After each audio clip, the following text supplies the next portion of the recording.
for? A long film, is it? It's just 2 hours. Yeah, it's just, I think it's 2 hours and a couple of minutes. It's not any longer than that. So, yeah, which is good. Another good sign.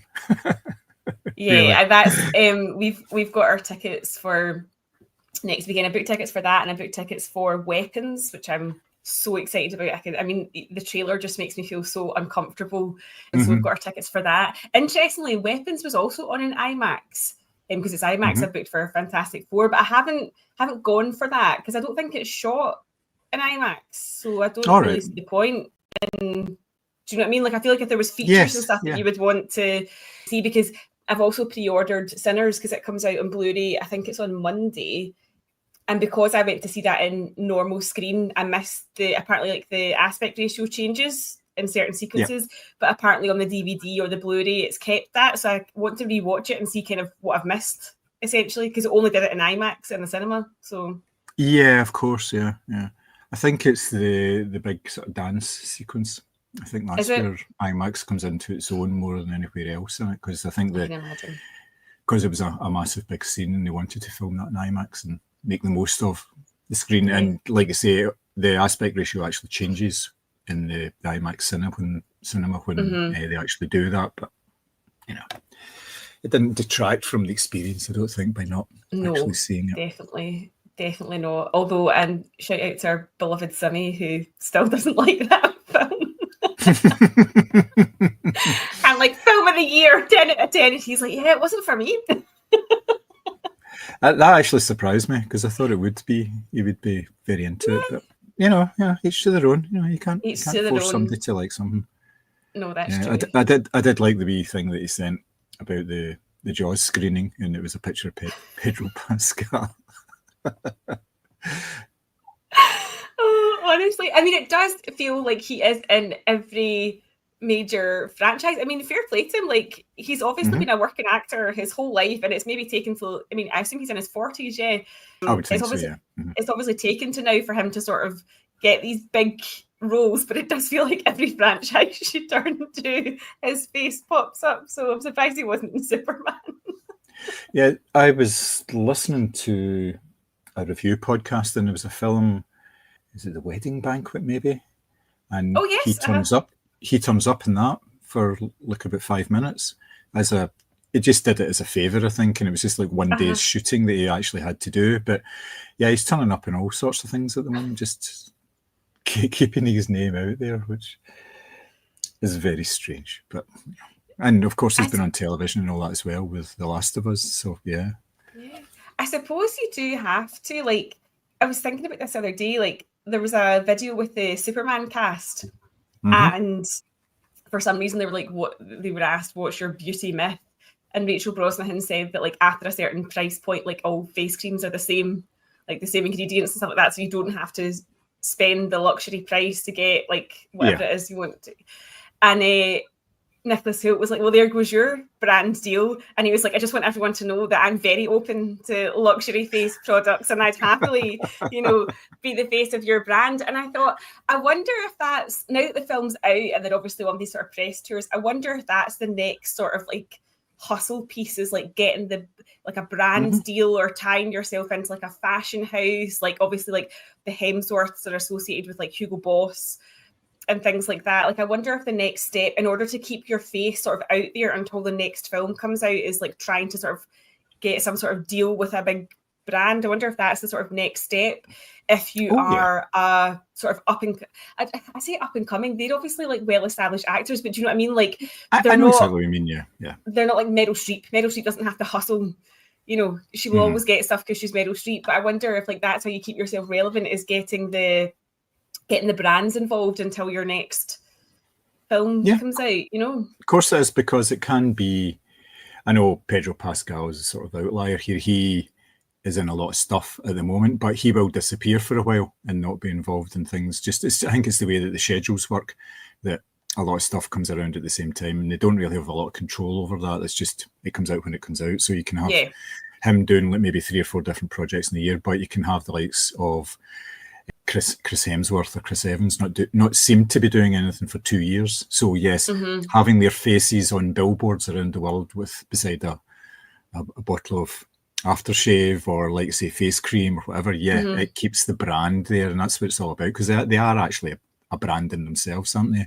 Yeah. Actors, both male and female. So yes, they are promoting whatever products. It may be that Rachel Brosnahan gets a deal with Maybelline or something like that because it's a interestingly, brand, she's already the face of Cetaphil, which is like a drugstore brand moisturizer. So I wonder if that's why she kind of said that in that interview, because she is definitely the face, and that's like just a standard moisturizer, I suppose you would call it. But I wonder if that's why she said that. But it did make me laugh, obviously, because Nicholas Hoult was like, "Well, no, I'm happy to be the face of whatever it is you need me to be, basically." So, but yeah, I do wonder, because I've also noticed that, like, is it Margaret Qualley? She's like tied into a brand deal with like Chanel, so she was in a lot of the like Chanel like spring summer like fashion shows and stuff like that as well. And part of me is like, if you're an actor's actor, like a bit of a lovey, basically, you probably don't want to do all these brand deals. You probably just want to go and do your job, which is obviously to act. But I feel like the pressure from agents and people around you, like, to keep yourself relevant, which is essentially what you're doing, is sign up with this fashion house, or show up at this particular event, or and I do feel like that the pressure of that must be quite enormous, actually. It's not a hard life. You're getting shipped about first class, but it's not. You're not acting when you're doing that. Yeah, but it keeps the brand rolling in terms of the fact that, like you said, there's agents and staff and everything all around them. So in order to keep them paid for the times that you're not actually earning, I know, like, when they're earning tens of millions of dollars. So therefore they're not hard up, and they can keep somebody on payroll for a couple of years without really having very much to do. But this kind of all offsets that. It maintains the liquidity and everything as well. So yes, and advertising is, well, the approach to advertising has really changed over the last, say, 20 years, because it used to be big US actors would do adverts, but they do them like exclusively in Japan. Or it's like your Joey Tribbiani, the blue lipstick thing. It literally is that, isn't it? Yeah. So they would do that, and on the understanding that these adverts wouldn't be shown anywhere else in the world, and it was easy enough for them to avoid getting those shown because there was a lack of internet and things like that then as well. So you weren't seeing that sort of stuff. But now they are advertising all sorts of stuff, all sorts of adverts. I mean, you've got the likes of sort of a lower scale, Sean Bean advertising Yorkshire tea. So those adverts are class, though. And Samuel L. Jackson advertising bread and things like that. I know. So, but it's just, it keeps it going, and there's no stigma attached to it, in the same way that there's no stigma attached to a film actor going on to television and doing television acting. It used to be, that's a bit of a step down, that was seen as like your career was failing. Whereas now it definitely is. Like, TV has become, I don't want to say TV's become the new cinema, because that's not fair, but I mean, like, it's certainly elevated in the sense that, everyone's talking about The White Lotus or The Last of Us or Only Murders in the Building or whatever, and it's as much hype, I would say, as a cinema. Yes, it's the format of choice for prestige dramas, I would say. Yeah. And they can do those very well through like these sort of limited series, or like when they do a season, and it's like White Lotus, for instance, is 6, maybe 8 episodes. So it's not like 24 episodes that they're trying to cram in here. So it is more sort of prestige, and it tells maybe a story, and that fits in very nicely. If you're just doing a book, you can do that in 6 or 8 or 10 episodes for a book, and then the next book is and they've done that obviously, like I mentioned with The Last of Us. That's the game. The first game fitted nicely into one season. The second game was bigger. Let's split it in 2, make it 2 seasons. So it's it's not seen as being the poor relation, not for a long time, not since the likes of like The Sopranos and The West Wing and all that, when they kind of sort of built things up, because you had like the likes of Rob Lowe and Martin Sheen. Yeah. No, is it Martin Sheen? Yeah, Martin Sheen. Yeah. Yeah. And The West Wing. Yeah. Yeah. I was getting confused there. I know. In fairness, speaking of book adaptations, the biggest news in my life this week is they are adapting Philip Kerr's Bernie Gunther novels. So they're starting off with the first trilogy, which is Berlin Noir. Yeah. It's going to Apple TV. Now, I'm slightly confused in the casting. I will admit, because they've cast Jack Lowden, who, don't get me wrong, is amazing and great to see more Scottish actors getting Scottish work. But in my head, Bernie Gunter looks like, I don't know, like Stellan Skarsgård, like an older man. Oh, definitely, yeah. And although the books do span from, like, say, 1933 to, I think it's 56, the last one is set in, so that is a good 20 years, I still think he's in, like, his 40s or 50s when it starts. Mm-hmm. So I feel like he's maybe a bit young, so they're obviously going for a sort of different look. However, I will be investing my time in it. It's the book series that basically got me through lockdown. I was genuinely devastated to find out that Philip Kerr had passed away and that there would be no more books, because obviously like that was it, his last manuscript was published. So I'm very excited to see what they do with this, because I loved that series of novels, and like they're so readable, do you know what I mean? Like it's a detective story, but obviously you've got the backdrop of, you know, World War II, and he's sort of like the rogue cop that hasn't signed up to be part of the party, so there's already suspicion against him, and it's just, oh, they're so good. I'm very, very excited for this it'll be years before it comes to TV, but I'm like still like that little bit of hope is keeping me going this week. Well, if they do it correctly and if they do it in the same way that they did Slow Horses, then, which of course he's in, yeah, they'll have a schedule where they'll be preparing the second one while the first one's being shot, and then just move into the second one. Just this sort of continuous cycle where they can do it every, because Slow Horses comes out every year, whereas you've got other TV dramas where it's 2 years. Like White Lotus is at least 2 years in between seasons of that, whereas Slow Horses, they'd actually finished the second one before the first one actually aired. So they aired the first one, at the end of the first one there was a trailer for the second one and says this is coming in 6 months' time. So everybody's like, whoa, this is really good. So, and they've not quite kept up that momentum, because it's just impossible to do, I would imagine, with something that they're trying to put together. But they're keeping it up on a yearly basis. So I suspect they'll do something similar with this, because it's the same sort of idea. It's crime thrillers. And once you've got your setup, your basic setup as in where it's all set and everything, then they just reuse that in obviously different ways. But yeah, I'm definitely looking forward to that. I saw the advert for it with Jack Lowden's face, and I thought that's brilliant, because last year I read the first two of the Berlin Noir trilogy. I'd read them before years ago, but I hadn't really got much further than that. I think I'd maybe read about 4 or 5 of them, and I thought I better get back to them, partly based on your recommendation, because you had previously been talking about some of the latter ones, or you were devastated because you were reading the last book. Yeah, I hate when that happens. Yeah. You'd been saving it for ages, and you'd finally bit the bill and says, yeah, I'm going to actually do that. But you're right about the character of Bernie Gunther. The way I pictured him in my head was like an older guy in his 40s, but a bit slobby as well, not well heeled in any way, because he's been through a lot of stuff. And I think he was always a policeman, wasn't he? He wasn't he wasn't in the military or anything, but he'd had like a full police career. So you're talking about maybe 20 years worth of police work in there as well. So yeah, he would definitely be in his 40s, and somebody who would be a bit, as well. a bit run down, because and he mentioned that a few times, like he didn't have like, he felt out of place when he was in like sort of high German society, when he was mixing with these people during cases, and he wasn't dressed as well as they were or anything like that, and he had a tendency to get beaten up quite a lot as well. So. But yes, I'm looking forward to that. I think that'll be really good. It's pretty good casting as well, because I think Jack Lowden will probably be able to pull it off. But we shall see, because he's in his 30s, I think, isn't he? He's the same age as me, so he's 35.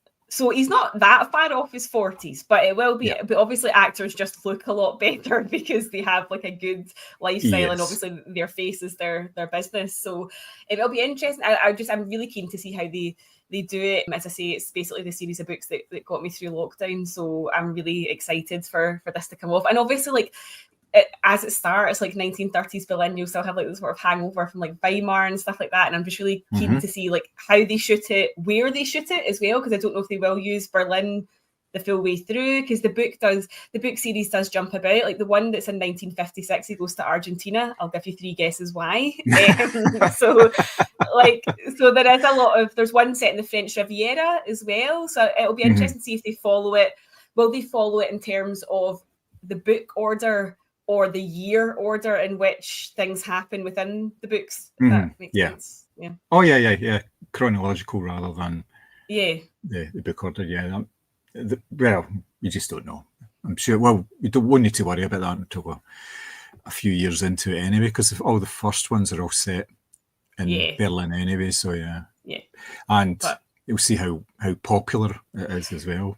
Yeah. But you would think that they would be quite keen to make this another series that's in the same sort of vein as Slow Horses, as and it pulls in an audience. It actually gets people to sign up for it as well, because that's what they're kind of looking for. It's probably the best streaming service in terms of the quality of their content. They don't have an awful lot of rubbish in there. They don't have a lot of sort of reality stuff. I think there could be bits and pieces. I don't think, but they've not got very much of it, and a lot of it is sort of focused on the creators rather than pumping stuff out there just for the hell of it. So you're getting like some really good people. I mean, they got Harrison Ford in a comedy on Apple. Oh, really? Shrinking, yeah, he's in that with Jason Segel, and he's like they're two therapists in this practice, and Harrison Ford is the older one, the sort of the wiser, the mentor one, and it's really good. And Harrison Ford is excellent because he can do comedy really, really well. But that's the kind of talent that they can attract for these sort of things. Yeah, you can see it right through everything that they do. Yeah, I feel like Apple definitely have stayed away, like you said, they stayed away from the reality format. Like they're not going to do like a Selling Sunset or something like that, or and it's probably to their better. See if they can get a hold of like that, like a good series of books. Obviously, there's a fair chunk of Slow Horses books. There's a fair chunk of the Bernie Gunther novels as well. Like if you can get a hold of that will keep people coming back, as opposed to. I mean, I say that I was sitting watching Below Deck this week because it's back on E4. But at the same time, it's like if they sort of hold their standards, I guess, then they're not going to be a platform where you're scrolling and going, my God, there is absolutely nothing on this. Like if it's all the kind of high caliber stuff, then they've probably, I don't know, if they've set themselves up in a slightly different model to say like we're not doing the lowbrow, if you want to call it that, we're not doing the reality stuff, then they're probably going to win long term, I should imagine. Yes, I think so. I think looking at what they've done so far, I think their aim is to have like something big premiering every, say, 3 months or so, 3 or 4 months. So you've got that you've got the sort of continuity during the year, and it means that people are more likely to sign up. For instance, the new season of Foundation, the Isaac Asimov, the third season of that has just started on Apple. So it'll be another couple of months, and then there'll be something else like For All Mankind or something like that, one of their big shows. And they've got all sorts of things like that, but it's every couple of months, and it's to just keep it nicely ticking along with a new prestige sort of drama with lots of stars in it and things like that. But they do foreign language stuff and all that as well. They did. You read the books, was it Pachenko? Oh yeah, that was a great book. Yeah. Yeah, well, they've done a series of that as well. That's been there's it's got very well received. It was maybe 2-3 years ago, and I think that I don't know if they're doing more of it. I don't know if that's a series of books as well. But it's. I mean, the book is like that. It's a one-off book, but it's enormous. Right, so they probably got nowhere near through all that, because I think it's like about 10 episodes, and it's not English, it's in subtitles, but the sort of production values are massive in it. I've just watched wee bits of it, and it just looks absolutely glorious. And it's one of these stories, it's intergenerational, isn't it? There's like different stories, different times. Yeah. So, that gives plenty of license for putting something glamorous up on the screen and everything as well. So, so you can tell that they're really going for a certain model there, whereas other ones, which may have had the same idea, have since switched, because Netflix has really changed over the last 3-4 years. They have moved away from dramas and comedies and films and a lot of the stuff, like Selling Sunset and things like that. But there's a Selling Sunset, and no, they don't do the Below Deck one, do they? That's somebody else that does that. I don't know who does that, but I watch it on E4. But yeah, it's that kind of vibe. Yeah. It's that sort of, yeah. They do a lot of those things now, so yeah. And that kind of fills up. Like when you look at the top 10 TV programs on Netflix, it's maybe like 4 or 5 of them are reality programs now, and you're going, well, is that really what I want to watch? You know, in my case, no, not really. But having said that, there are things on there that, yes, I will watch sort of the odd reality thing and all that as well. But really, the Dick Spix comment was just aimed at Simmy.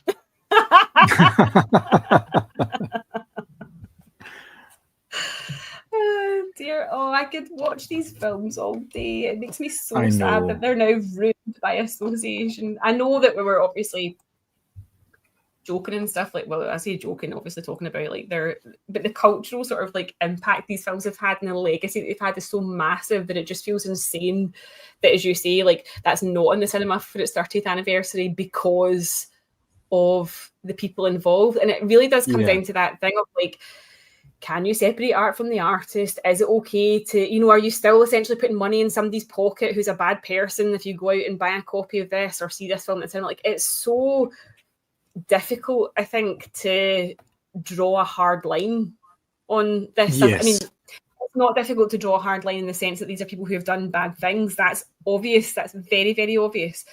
But yeah, the sort of like the art that they've left behind, I guess, is the difficult thing to. Yeah, I was speaking to this with Leslie yesterday, and she was saying, why is it that all the films that Harvey Weinstein has been involved in is still out there, and they get retrospectives, and you can still get them on streaming services? I mean, The Usual Suspects is on MGM streaming service, so it's like behind a paywall, you have to pay for it, whereas Seven is on Netflix. Prime. So it's just what, and obviously a lot of the Weinstein Miramax stuff still very accessible. You can still get it. It's not been shut down in the same way, and there's various examples of that with people, you know.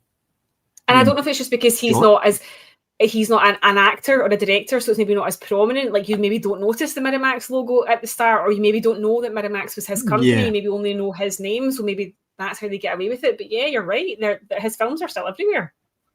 Yep. And there's the likes of like Richard Dreyfuss, who was implicated in all sorts of scandals as well. So Jaws 50th anniversary is still on, you know, that's coming out in cinemas and everything. So I don't quite get it. It seems to be the picking and choosing what ones they want to. And at the moment, Kevin Spacey has not been convicted of anything. He's been accused of further stuff, but everything he was previously accused of has been thrown out or found to be not guilty. So, you know, what changes, what happens? And we were talking earlier about Johnny Depp, obviously, and, you know. Yeah. I just don't ever see Spacey having, if you want to put it this way, a comeback, in inverted commas. I don't ever see him leading a film or a stage play the way that he used to, because I also just think that, although weirdly people in Hollywood, including the likes of Meryl Streep, both sign letters for your Woody Allen and your Roman Polanski and want them to be able to continue to work, and people obviously do continue to work with those two men. Well, Woody Allen is a case, a bit of a weird case, because he's finding it difficult to make any movies now, because it used to be year on year he would make something, and then that just stopped when the accusations against him. I was going to say maybe too much has caught up with him, but do I ever see people queuing up to work with Spacey again? No. Which is weird, because obviously, well, he has an obvious route. He can go down. He can become a Republican. He would become a MAGA supporter, because look, that's kind of resurrected Mel Gibson. Yeah, because he's making stuff. You know, he is, but maybe not. But it's obviously not in the same level because they're not mentioning his name during publicity. But he's still working. Yeah. But yes, I think Spacey found it really difficult to come back, because there's something he was supposed to be involved in. It was a European film or something. And yeah. And there was lots of outcry about that when that was announced that he was going to be doing that. So yes, I think you're right. I think he's done pretty much, which is Yeah. But then again, like I say, why is it not happening to other people on the same level? Why are they not just told, you're done? It's very strange. There seems to be like tiers of cancellation. Do you know what I mean? And it's like if you've... Oh, yeah. And we obviously, funnily enough, I've seen to Chris yesterday. Remember, we did our pod on cancellation and we talked about how likes of Rob Lowe and Robert Downey Jr. were kind of cancelled, but obviously have worked their way back. And for me, the turning point is the whole Mel Gibson thing. I feel like he is the one that's been... Yes, he obviously has come back and made films like Hacksaw Ridge, for example, which Andrew Garfield, who is Jewish, has come out and said what a great experience he had with him, etc. But he's never going to be on the level that he was, whereas I definitely think some people have sort of been cancelled, in inverted commas, and nothing's happened. They've gone right back to their career at the same level, no problem, still working. Whereas for other people, it seems like the road back is just non-existent. And I don't really understand the ins, because let's be honest, the vast majority of these people, men, have been accused of some form of sexual assault. It's never been like, you know, apart from, you know, John Turode this week, who was just, well, I say just accused, but his accusations were about he'd said racial slurs, so he's been sacked by the BBC. But the vast majority of this is all about sexual assault. And so for some people, it seems to be, oh, well, you did this, but it's fine because you're still making films, you're still on TV. But for other people, it's just like, no, hard no. And I don't understand the ins and outs of why that is. I don't know what's right. Yes, I'm the same. I'm confused by it most of the time. And I think it's got to do with who's still got some pull in You're Hollywood probably right. or in the entertainment industry. There seem to be too big to cancel. But, which is interesting, because I kind of thought Spacey might have been that, as in like too big a star, but obviously not. I think it was because he wasn't at the peak of his career. No. He still had a career, obviously, and he was still getting cast and things, obviously, because he got replaced. And was it All the Money in the World? Yeah, that's right. That. Yeah. So he still had acting gigs, but it wasn't at the same sort of level of popularity, but big enough to make it a massive story when it did come out. But apparently, even as far back as The Usual Suspects, there was stories of him doing that. There was stories of, I think the production said at one point, I think it was Gabriel Byrne said the production was shut down for 2 days because Spacey had made inappropriate advances towards members of the crew, young men. Fuck's sake. I did watch that Channel 4 documentary. It was like, I think it was like a 2-part one. And they basically said that he'd been doing it since he was about 18. Like from the minute he sort of left school and then went into sort of like uni and university productions, like in theatres and stuff like that. Apparently he'd been doing it since then, which means he's probably been doing it all his life. And again, it's one of these things where they were trying to sort of like take the angle of like his dad had been like abusive to him and his brother and stuff like that, so he sort of perpetrated that cycle or whatever, and he'd obviously done it his whole adult life. But it also makes you uncomfortable then that he sort of sought out these characters, I guess, that were obviously a bit darker, a bit unsavory, and you just think, how much of yourself maybe were you bringing to that? It's difficult. Like, it's, as I say, I will never watch these films and be disappointed or go back and, you know, not fall in love with cinema all over again because of them. But there is this kind of thing where you're just like, oh, should I still enjoy this? Yeah, you know? There is just a wee bit of a shadow hanging over them, isn't there? You know, it's not. Yeah. And for a lot of people, they just won't watch them. They just say, no, not going to watch that. And that genuinely is fair enough, and I completely respect that decision. Like, a lot of people will not go and see a Johnny Depp directed film or a Mel Gibson directed film, and that is absolutely, you know, that is everyone's choice, I guess. The biggest one that avoided cancellation was Michael Jackson. Look at everything to do with him, I mean, it's mad how uncancelable he was, despite the court cases, the documentaries, the rumours, the tabloid headlines, and yet you'll still have people who, you know, say they're the biggest MJ fan in the world and listen to his music and have tattoos of, you know, all that sort of thing. It's mad how I do wonder if he'd lived longer, would something have happened? I don't know. No, because when he died, it's usually after somebody dies, like after Jimmy Savile died. That's when everything really came out about him. After Michael Jackson died, all this stuff came out about him, but it wasn't even cancelled after death. It was just bizarre. There's so many people they just overlook it and they say, well, it didn't really happen, or it wasn't that type of person, or whatever, you know, they make up excuses, and his music still sells by the bucket load. It's just still played in the radio, you know, it's not... Oh, yeah. And there's not too many people who'd hear a Michael Jackson song on the radio and flinch the way that if they were presented with, I don't know, a Johnny Depp film, they might be like, oh, not for me, you know. It doesn't have the same, as I say, I don't really understand. Presumably there's tiers of cancellation that I'm just not privy to, but I don't really get it. Same, yeah. Cool. Oh, yeah, of course. I think you'll go